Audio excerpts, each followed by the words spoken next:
All right, guys, it is mid-September. We're about 10 days away from the opener here in Ohio, and we've really spent this last week going through and finalizing all of our gear. So Cameron and I have been talking back and forth in the office, been on the phone with Jake, really just trying to finalize and wrap up these last couple pieces of gear and like preseason checklist or prep list. It's something that we usually talk about a lot on the podcast. In fact, in past years, we've actually dedicated whole episodes just to the gear that we're using, giving our reviews or things that we don't like, things that we like about certain pieces. But this year, because of the growth of the YouTube channel, we wanted to give you guys a visual and actually do a video in place of that podcast. So anything that you see here is what I personally use. It's what I've found to be the most efficient in the manner that I hunt. And if you have any questions, leave them in the comments below. I'll try to answer those as best as I can. And if there's several questions on the same topic or the same piece of gear, we'll just go ahead and shoot a whole video on that. So the first thing I want to get into is all of my hunts are basically, I treat them as out-of-state hunts because I travel so far 90% of the time. Yes, I have some small private pieces and some public here in Trimble County that I do hunt. I'll throw several hunts at or kill some does or whatever, but the majority of my hunting is done 5+ hours away from my home. So one, being extremely organized is very, very important.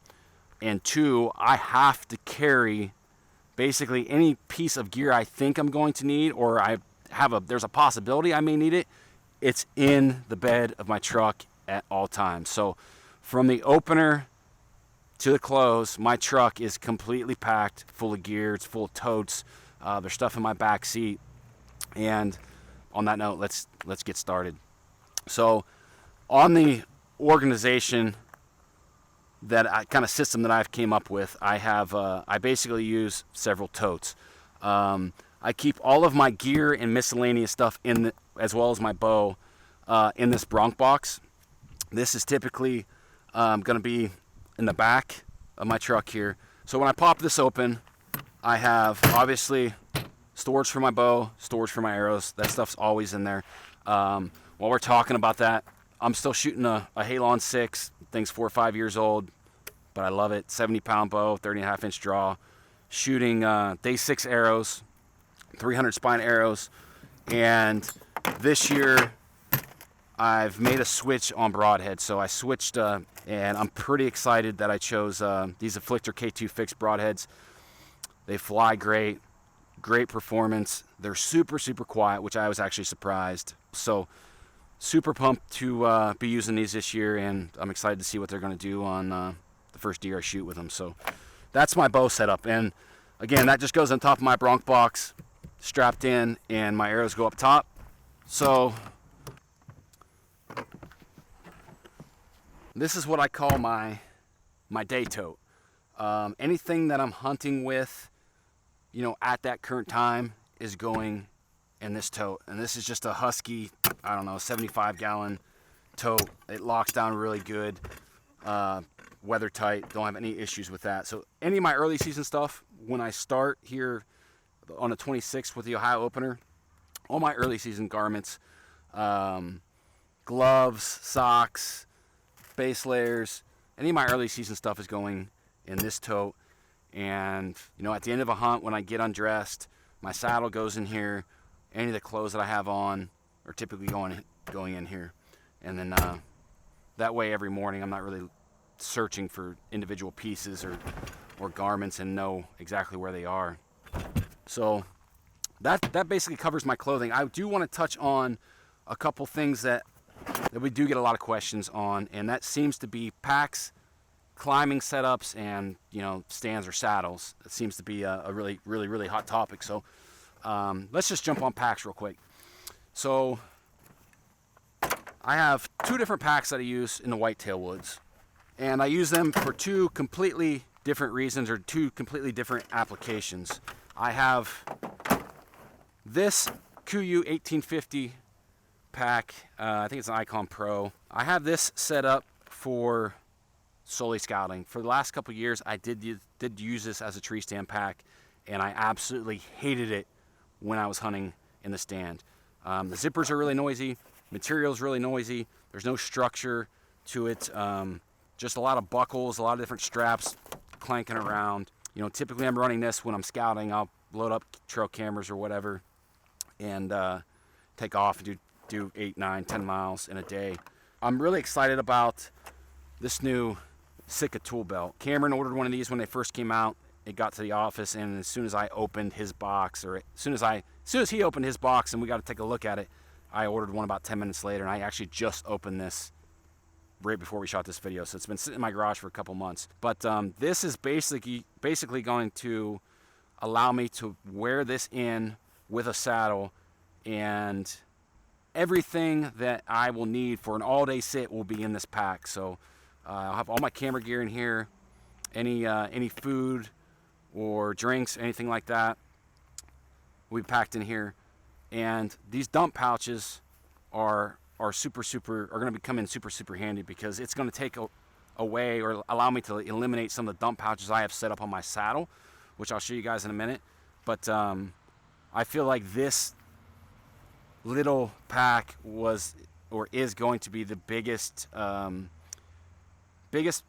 difference in gear that I've made in 2020. I'm really excited about using this. So we've been hunting with saddles for a few years now. Started back with a used trophy line, but have been running this tethered Manus for a few years. It's a solid saddle, but we are going to be running some other saddles too. So we have a Phantom inside, and then we actually have a couple cruisers that we've been playing with as well. But just to give you a quick setup, these dump pouches will be coming off. I had these all added in because I did not want to carry a pack last year, but these added dump pouches will be coming off, and I will just carry just this one dump pouch on here that has my linesman's belt and my tree tether in here. So that's basic saddle setup. I do have some Grimlock clips attached on my Mully, and that is because that is how I attach my bow rope. So that leaves me with my climbing method. There's been a lot of buzz in the industry about different climbing methods, different products coming out, and it seems like sticks are getting shorter and shorter and lighter every year. And even myself, when I grab these big old giant honking things, it feels a little out of place. But my mentality has always been, why use 4 or 5 short sticks if I could use 3 longer sticks and get to the same height? If I'm 100% mobile out of a saddle going into a spot that I've never hunted, this is the setup that I'm running. So I'm going to run not always 4, but at least 3 XOP sticks. One of the great things about the XOP sticks is the way that they interlock and stack. You know, they lock down tight. You don't have to, have any added ties, gear ties, zip ties, whatever, to transport these things. So if I'm going into a spot that I've never hunted, completely mobile, I have a small platform modded on my very first XOP stick. So this is the last stick and top that I actually will stand on and hunt out of with a saddle. I really like this setup a lot.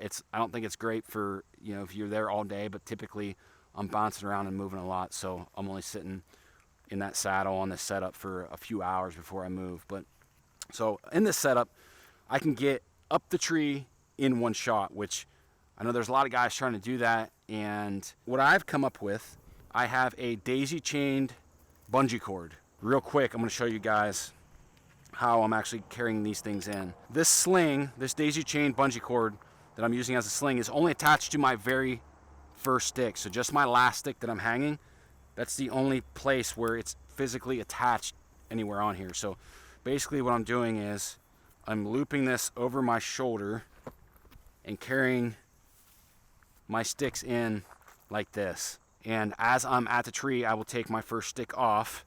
I kind of bring this around. Boom, I have one in the tree. I'm climbing up that first stick and then just unlocking these on my back, and I'm able to get up the tree in one shot. That's the great thing about these XOP sticks, is the way they lock together. They allow me to get up the tree in one shot. So with this stick in my hand, you'll notice only one mod, so there's nothing silenced on this stick. I think that these things stack together great. They have very sharp standoffs, they pivot.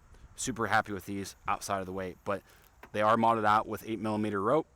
And I know a lot of guys like the daisy chains, the AM steel rope mods. Nothing wrong with that. I did this mod last year. It worked great last year. So for me, there is absolutely zero reason to change this. So next I have these short beast sticks. These things are absolutely freaking awesome. They're super, super light. And again, these are set up in a similar fashion, just a bungee cord sling that I have set up, that I carry these things in with. They're a lot smaller. I may change this out and carry these underneath my Sitka pack. So there's a couple straps on the bottom of this pack which will allow me to carry these like this. And actually Cameron came up with that idea with his Lone Wolf Custom Gear double steps. That's how he's transporting his. I'm going to play with that to see if it makes sense. But these bee sticks are super, super light. They're super, super quiet. They're very rigid. And the standoffs are absolutely phenomenal. So you can really get these in crooked trees. I do have, we'll just take one of these off real quick. So I don't have these silenced at all. For me, there's no reason to. They stack and fit together, nest together super tight. I'm not really worried about any noise from these. As you'll see, just like my XOP sticks, these are modded out with 8mm rope. Again, big fan of that. And then the only other mod that I've made to these is I have one cable aider on the very first stick that I use. So I'll get this stick, 6 feet, top of the stick, 6 feet, 7 feet off the ground, and then I'll have one aider just to help me get a little more length out of these sticks. But that is essentially my climbing system, and how I'm using some of this different stuff. The one thing I didn't mention, I always carry binoculars with me, so I'm running a KUIU bino harness, which you would think bino harness is probably one of the easy things to pick out and use through the season. But again, we've been through a bunch of them. Cameron's been through a few different brands, and it seems like companies really have a hard time getting that product right for some reason. You'd think it's fairly simple, but it's not. But pretty much that essentially rounds out my gear list. I'm running crispy boots. The Thor GTX, I think, is a boot that I've been wearing for 2 years now. It's a fabulous boot. I actually think they stopped making it and upgraded to a Thor 2 or something like that. But all in all, that's my setup top to bottom. Hope you guys find some value in that. Like I said, if you have any questions or something specific on a piece of gear, leave that in the comments below. I'll do my best to answer. And if there's a lot of questions on the specific topic, whether it's climbing sticks, whether it's saddles, packs, whatever it is, we'll make a whole nother video for you guys. So we appreciate all the support. Thank you for all those subs. If you haven't already, smash that subscribe button for us and hit that bell notification.